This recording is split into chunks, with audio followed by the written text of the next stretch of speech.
प्यारे बच्चों, आज मैं आप लोगों को अष्टावक्र जी की कथा सुनाऊंगा। प्राचीन काल में एक उद्दालक ऋषि हुआ करते थे। उनका एक शिष्य था जिसका नाम कहोड़ था, जो संपूर्ण वेदों का ज्ञान करने के पश्चात अपने गुरु की कन्या सुजाता के साथ विवाह कर बैठा। विवाह के उपरांत जब कहोड़ ऋषि की पत्नी गर्भवती हुई तो एक दिन कहोड़ जी वेद पाठ कर रहे थे, तो गर्भ के भीतर से ही बालक ने कहा कि पिताजी, आप गलत वेद का उच्चारण कर रहे हैं। जो आप वेद पाठ का उच्चारण कर रहे हैं वो गलत कर रहे हैं। ये सुनते ही कहोड़ ऋषि क्रोधित हो उठे और उन्होंने उसी समय क्रोध में गर्भ में पल रहे अपने बच्चे के लिए कहा कि तेरी बुद्धि वक्र हो रखी है और तू गर्भ से ही मेरा अपमान कर रहा है, इसलिए तू 8 स्थानों से वक्री हो जाओ। वक्री अर्थात टेढ़ा।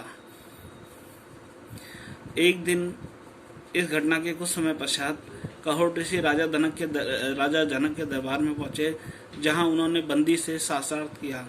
उस समय ऐसी प्रथा थी कि जो भी शास्त्रार्थ में हारेगा उसे जल में डुबो दिया जाएगा।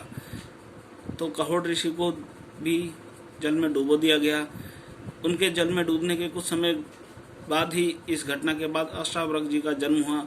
पिता के न होने के कारण वे अपने नाना उद्दालक को ही अपना पिता और मामा श्वेत केतु को अपना भाई समझ बैठे।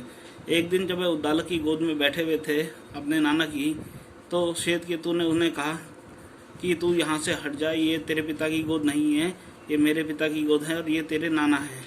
अष्टावक्र को ये बात अच्छी नहीं लगी। उसने तत्काल अपनी माता के पास आकर अपने पिता के विषय में पूछा। तो माता ने अष्टावक्र को सारी बातें सच बता दी। अपनी माता की बात सुनने के पश्चात अष्टावक्र अपने मामा श्वेत केतु के साथ राजा जनक के दरबार में बंदी से शास्त्रार्थ करने के लिए यज्ञशाला में पहुंचा, जहां द्वारपालों ने उन्हें रोकते हुए कहा, यज्ञशाला में बच्चों को आने की आज्ञा नहीं है। इस पर अष्टावक्र बोले, अरे द्वारपाल, केवल बाल सफ़ेद हो जाने या अवस्थाधिक होने से कोई व्यक्ति बड़ा नहीं बन जाता। जिसे वेदों का ज्ञान हो और बुद्धि में तेज हो वही वास्तव में बड़ा होता है। इतना कहकर वह राजा जनक की सभा में पहुंचे और बंदी को शास्त्रार्थ के लिए ललकारा। राजा जनक ने अष्टावक्र की परीक्षा लेने के लिए पूछा कि वह पुरुष कौन है जो 30 अवयव, 12 अंश, 24 पर्व और 360 अक्षरों वाली वस्तु का ज्ञानी है।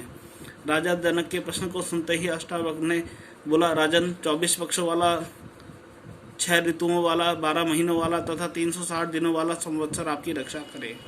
अष्टावक्र का सही उत्तर सुनकर राजा जनक ने फिर प्रश्न किया, वह कौन है जो सुप्तावस्था में भी अपनी आंख बंद नहीं रखता? जन्म लेने के उपरांत भी चलने में कौन असमर्थ रहता है? कौन हृदय विहीन है और शीघ्रता से बढ़ने वाला कौन है? अष्टावक्र ने उत्तर दिया, हे जनक, सुप्तावस्था में मछली अपनी आंखें बंद नहीं करती है। जन्म लेने के उपरांत अंडा नहीं चल सकता है।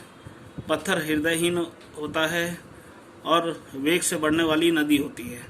अष्टावक्र के उत्तरों को सुनकर राजा जनक प्रसन्न हुए और उन्होंने बंदी के साथ शास्त्रार्थ की अनुमति दी। बंदी ने अष्टावक्र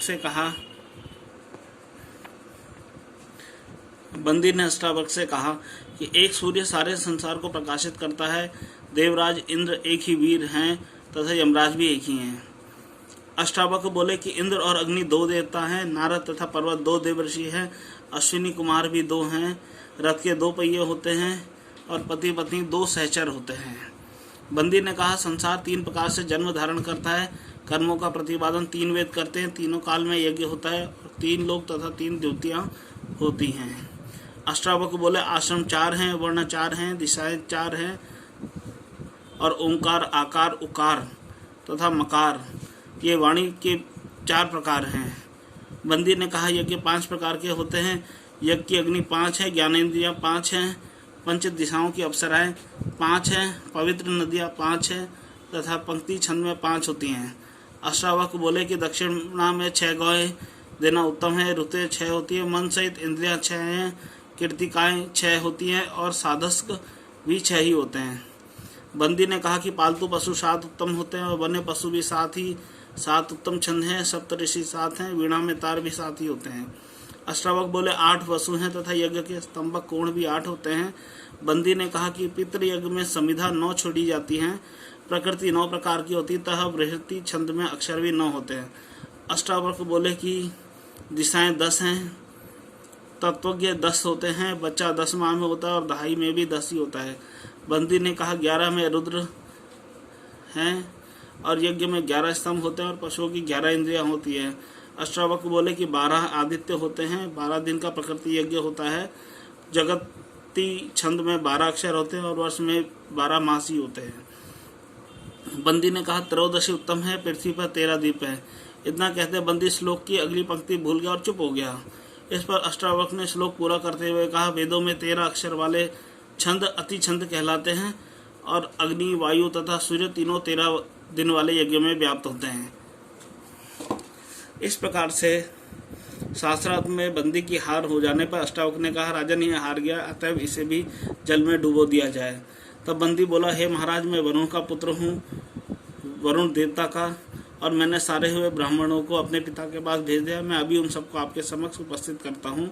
इस बंदी की इतना कहते ही बंदी से शास्त्रार्थ में हार जाने वाले के पश्चात जल में डूबे गए सारे ब्राह्मण जनक की सभा में आ गए, जिनमें अष्टावक्र के पिता कहोड़ भी थे। अष्टावक्र ने अपने पिता के चरण स्पर्श किए। तब कहोड़ ने प्रसन्न होकर कहा पुत्र, तुम जाकर समंगा नदी में स्नान करो, उसके प्रभाव से तुम मेरे शाप से मुक्त हो जाओगे।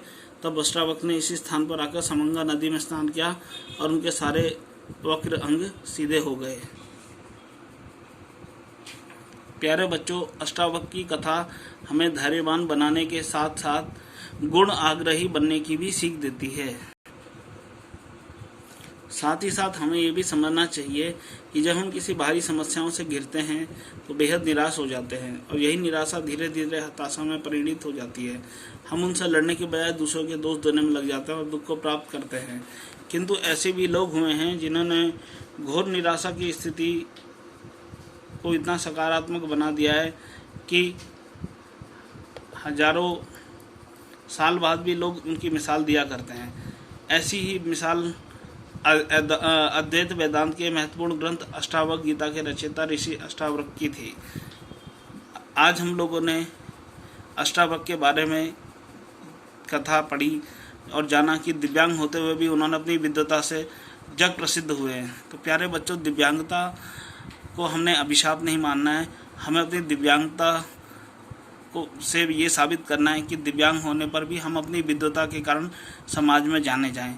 ये कथा मैं से आशा करता हूँ कि जो दिव्यांग बच्चे हैं वो उत्प्रेरित होंगे और समाज में अपने को विद्वान बनाने के साथ साथ अपनी विद्वता का कायल भी बनाएंगे। धन्यवाद।